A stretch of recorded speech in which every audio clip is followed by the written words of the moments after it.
In this video, I'm going to give you 5 examples of drawing 3 degree of freedom manipulators and labeling them, including drawing frames on them according to the Denevit-Hartenberg convention. The 5 3 degree of freedom manipulators that we'll use in these videos represent what are known as the 5 standard types of manipulators. These are 5 of the most commonly seen manipulator types out in the world in robotics industry. Being able to recognize and work with these manipulator types is very useful because it's a kind of a shortcut. If you're familiar with working with these standard types, then you don't necessarily have to rederive equations every time you see one of these standard types. The type that we will start with is known as the Cartesian manipulator. A Cartesian manipulator has 3 prismatic joints that are all perpendicular to each other. Cartesian manipulators are very commonly seen in the manufacturing sector. Milling machines, laser cutters, 3D printers, and many other kinds of manufacturing machines are Cartesian manipulators. So here's how you draw a Cartesian manipulator kinematic diagram. We'll start with a prismatic joint, moving in one of the 3 directions. I'll move to the right first. Then we have another prismatic joint, and this one has to be moving perpendicular to the first one. I'll have it be moving into and out of the page. Then we have a third prismatic joint that is moving perpendicular to the other 2, so this one has to be moving up and down. Next, I'll label the link lengths. Remember that we always draw our kinematic diagram the way the manipulator looks when all of the joint variables are equal to 0. So these link lengths represent the distances between the centers of these joints when these 3 prismatic joints have not extended at all. Next, I have to draw in which direction we are defining as the positive direction. And for today, I'm just going to make the positive direction be the same as the direction of the square shown in the cube.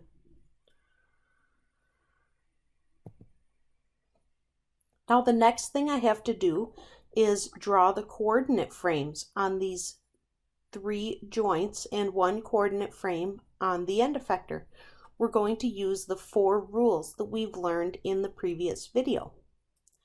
The first rule is that the z-axis has to be the direction of motion for a prismatic joint, or the axis of revolution for a revolute joint. Since I have only prismatic joints here, each z-axis will be the direction of motion.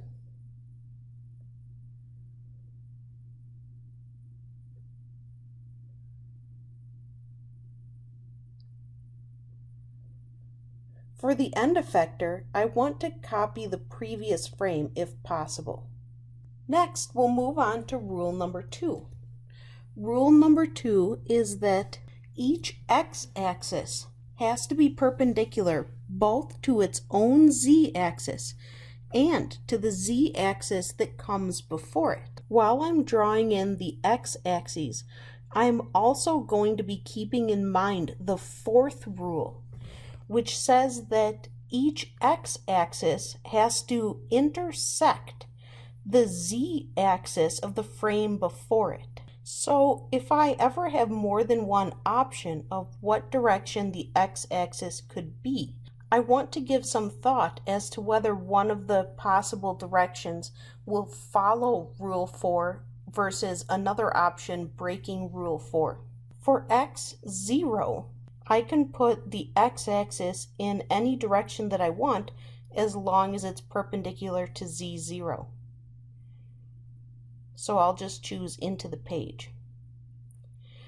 For x1, I can either make x go up or down because those are the only options that are perpendicular to both z1 and z0.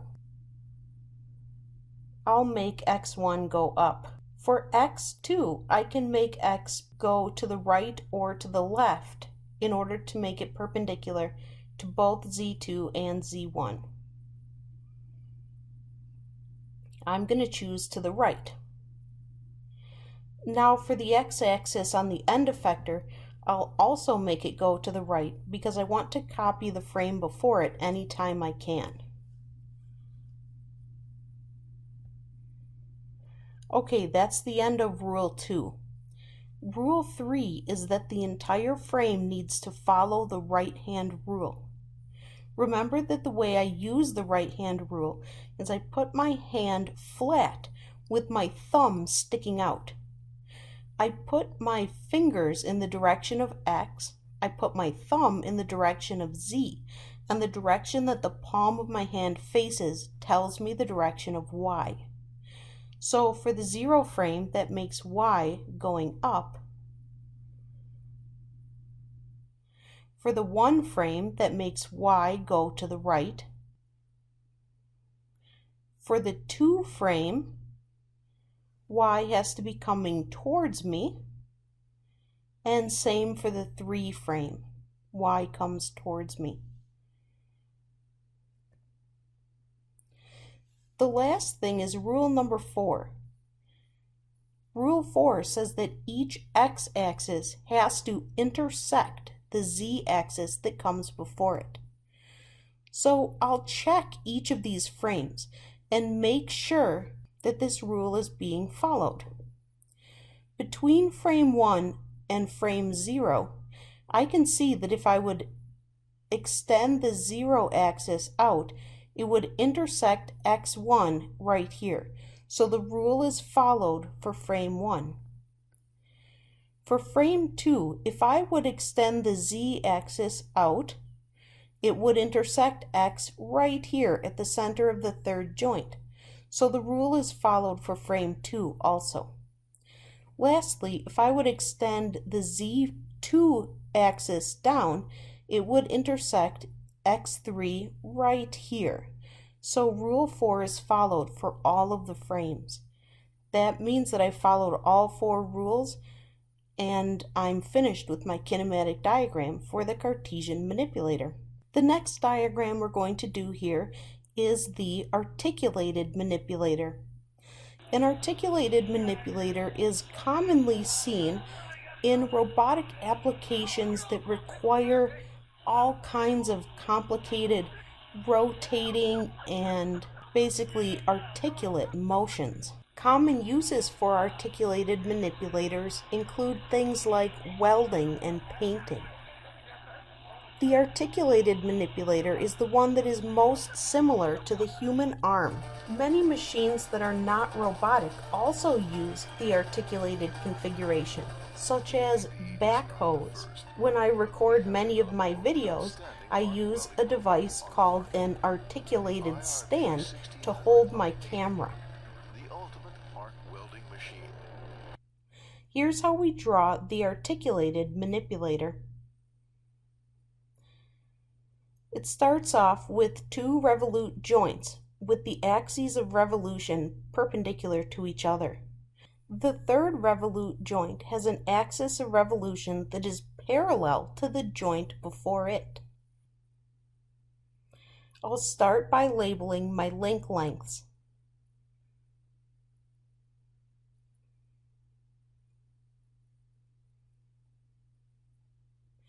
Next, I'll draw in the positive directions for the joint angles.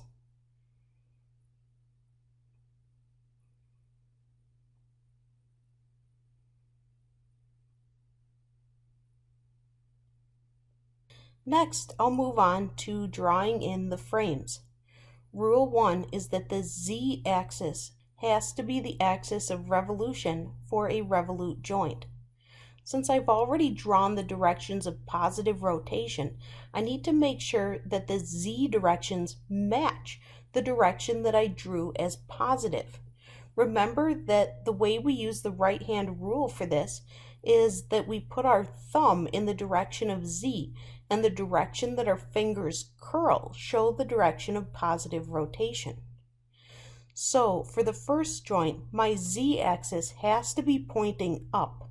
It can't be pointing down, since I've already drawn the positive direction of rotation being in the counterclockwise direction. Similarly, Z1 has to be coming out of the page. It can't in this case be going into the page because I've already drawn the positive direction of theta 2, and I have to make sure that the direction of Z1 and the positive direction of theta 2 match. Same for Z2. And then for the end effector, I'll just copy the frame before it. Next, Rule 2 says that the x-axis has to be perpendicular to both its own z and the z-axis before it. For the base frame, I can make x be whatever direction I want, and I'll just choose it to be to the right. Now, for x1, I can either make x1 be to the right or to the left. In either case, x will follow Rule 2, being perpendicular to both z-axes. Also, I can see that in both cases, x1 will also follow Rule 4 by intersecting z0.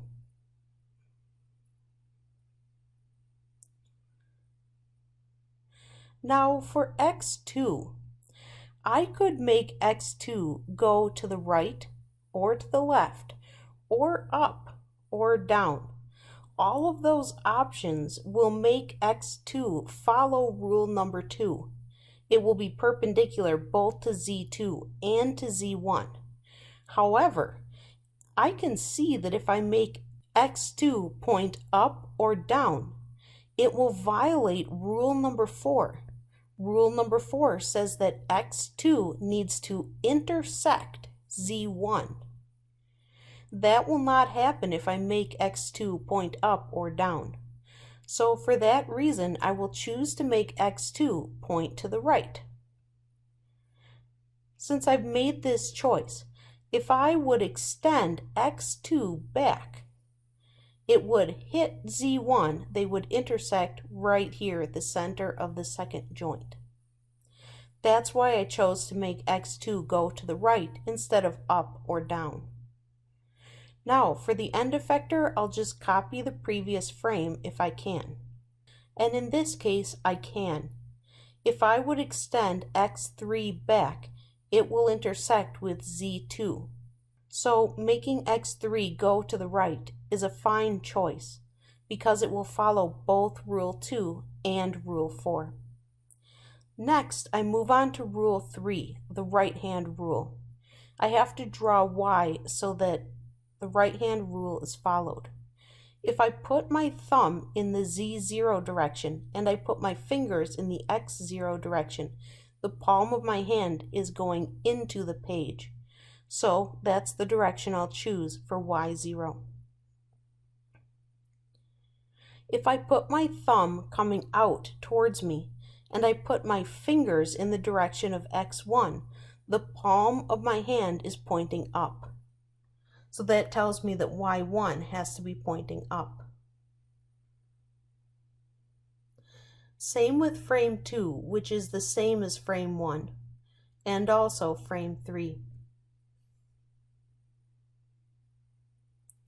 Before I finish this kinematic diagram, I have to look through and see whether Rule 4 has been followed.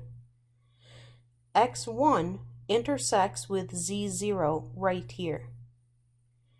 x2 intersects with z1 right here. x3 intersects with z2 right here. So it looks like I have followed Rule 4. That means I'm done with this kinematic diagram. Moving on now to example 3, the SCARA manipulator. SCARA manipulators are most commonly seen as pick-and-place machines, and so you'll see SCARA machines active in factories a lot of times, picking things up off of conveyor belts and placing them other locations. Scara robots are popular for this task because they're very stiff in the Z direction. You can make a Scara robot exert a lot of force up and down the direction that you want to pick things up. The Scara kinematic diagram starts the same way the articulated manipulator starts, but the next joint is different. The second joint has an axis of revolution that's parallel to the axis of revolution of the first joint. Then the last joint is a prismatic joint with its direction of motion the same as the axis of revolution of the first two joints. Next, I draw in the link lengths.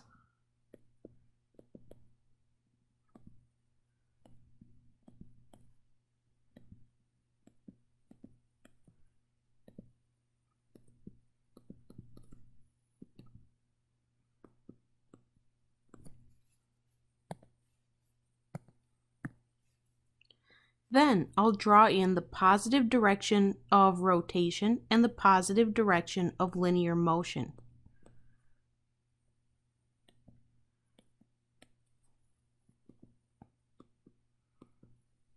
Now I'll draw the frames. The z-axis has to be the axis of rotation for the revolute joints. And since I've already drawn the positive direction of rotation, my z-axis has to match that direction.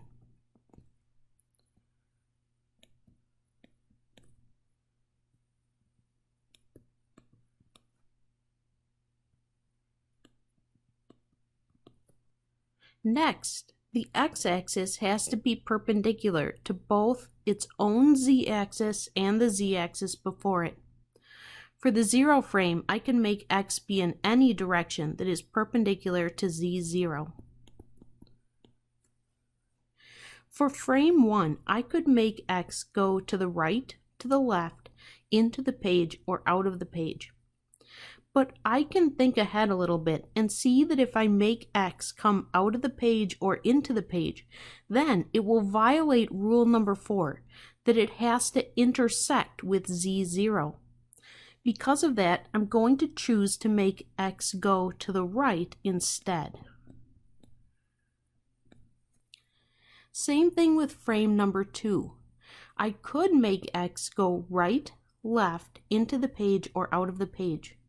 But if I choose to make x go into the page or out of the page, it will end up violating rule number 4.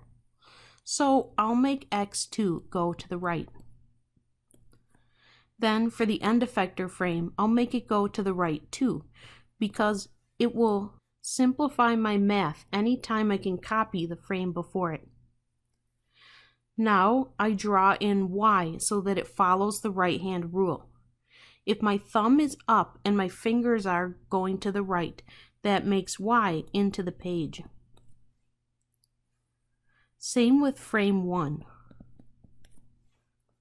With frame 2, if my thumb is pointing down and my fingers are pointing to the right, the palm of my hand will be pointing out towards me. Same with frame number 3. Now I need to check to make sure that rule 4 has been followed. If I extend x1 back, I can see that it will hit z0 right there. So rule 4 has been followed for frame 1. If I extend x2 back, it will intersect with z1 right here. So rule 4 has been followed for frame 2 also. If I extend x3 back and extend z2 down, the two axes will intersect right here. So we followed rule 4 for frame 3 also, and that means that we're done with this kinematic diagram. The 3 examples we've done so far are by far the most commonly seen manipulators in robotics industry, but there are 2 more types that are also considered standard manipulator types. The one we're going to look at now is called the spherical manipulator. A spherical manipulator starts the same way the articulated started,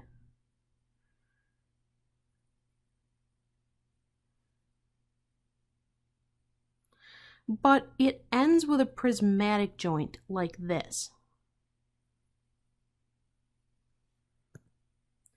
Now, the reason that this manipulator is called a spherical manipulator is because it uses the spherical coordinate system to position the end effector.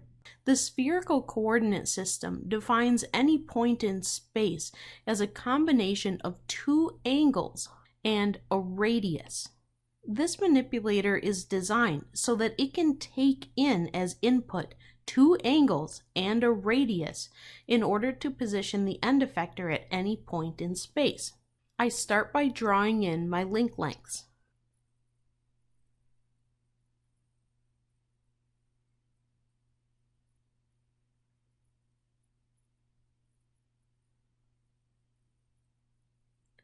Next, I show the positive direction of rotation or displacement for each joint.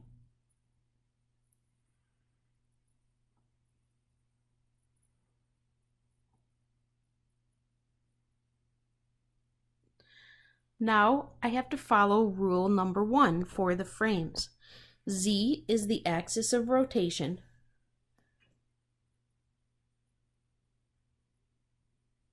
and the direction of motion for a prismatic joint. Next, X needs to be perpendicular to Z and the Z before it. Now, as I think through which direction I'm going to make X for the 2 frame, I can see that I only have 2 options. I can make X go up or down. Only those directions are perpendicular both to Z2 and to Z1. Unfortunately, I can see also that neither one of those options is going to satisfy Rule 4. Neither up nor down will create an axis that will intersect with Z1. That's okay, we'll solve that problem at the end when we look at Rule 4. I'll just pick up or down for my direction for the x-axis. Then I'll make the x for the end effector the same direction. Now I have to go put in the y-axis, and for this I use the right-hand rule. For frame 0, I put my thumb pointing up and my fingers pointing to the right, which leaves the palm of my hand pointing into the screen. For frame 1, I put my thumb coming out towards us and my fingers to the right, which leaves my palm pointing up.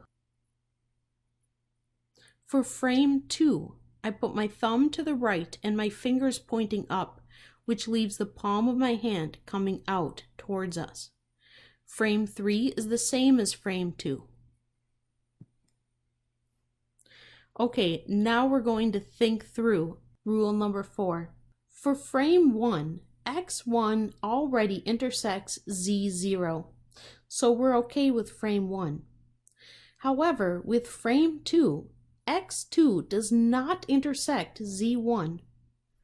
So the way that we solve this is we first look at the direction from z1 to the axis x2. The direction between these two axes is from the right to the left. So in order to get these axes to intersect, I have to move the 2 frame to the left. The distance between the frames is A2. So I have to slide the entire frame to the left a distance of A2. I'm drawing the 2 frame in purple here so you can see where this frame is now located. In other words, I'm moving the frame. I'm going to delete the frame in its position shown in red, and instead will place it into the position shown in purple. I then check frame 3. I want to see if x3 intersects z2. Keep in mind that this has to be true of the purple frame, the place I've moved the 2 frame to, not the red frame, the one where the 2 frames started.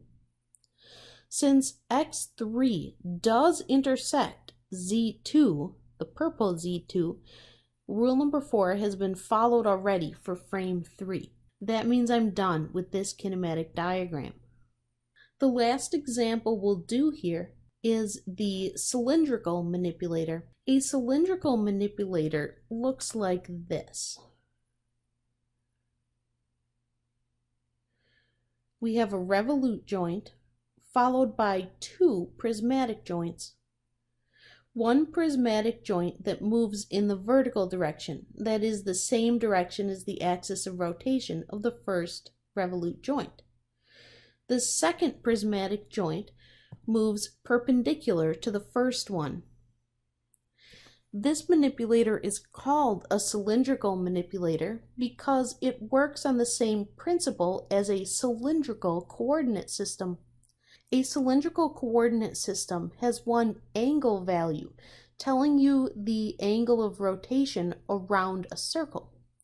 Then it has one linear value telling you how high up on the cylinder the point is, and the last value is a radius value for the cylinder. This manipulator can directly take in a position in cylindrical coordinates and position the end effector there.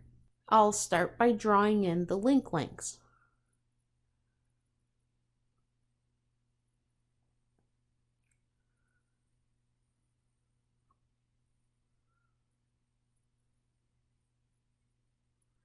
Next, I'll show the positive direction for each of the joint variables.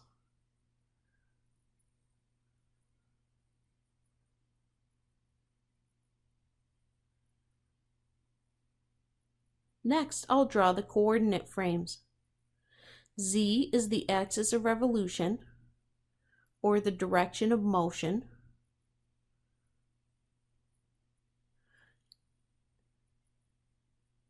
Then X has to be perpendicular both to its own z-axis and the z-axis before it.